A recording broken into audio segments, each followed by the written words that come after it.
It's put together by a guy called David Rock, who's an Australian, who's also put together the Neuro Leadership Institute, and it's based on all this new research now we can have, because we can use fMRIs to really understand the response in our brains to change and new information.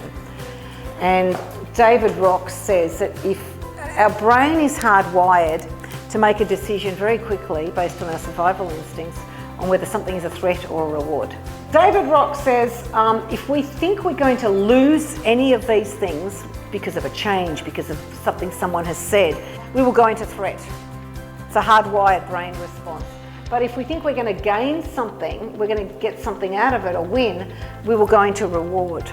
Now you can see, if you look at that and then you reflect on things like the announcement in May last year from ANZ, some people may have gone into total reward and thought, this is fantastic.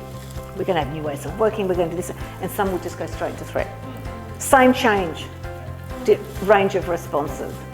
And this is really good to know, because even perception alone can create this response. It mightn't even be real. So it's really good to know, because when a human is in threat, as we were back in our primal days, we either did fight or flight. It was a threat to our survival. We either had to fight the saber-toothed tiger or run away. And when our brain is in that state, all the energy goes to protecting us, because that's what we have to do. Your IQ points can drop 10 to 15. You are not functional. You do not make rational decisions when you're in high threat. So when you go up to someone and say, I've got some feedback for you, and then you start talking about how something wasn't done particularly well and stuff like that, they may not even be listening anymore.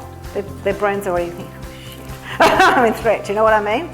So it's just good to know, and again, this is the impact that someone can have on somebody else, and why, and how productivity can easily be diminished or impacted through a change. And a good change consultant will have a range of interventions to bring down that threat response, so the productivity dip is not so hard or high.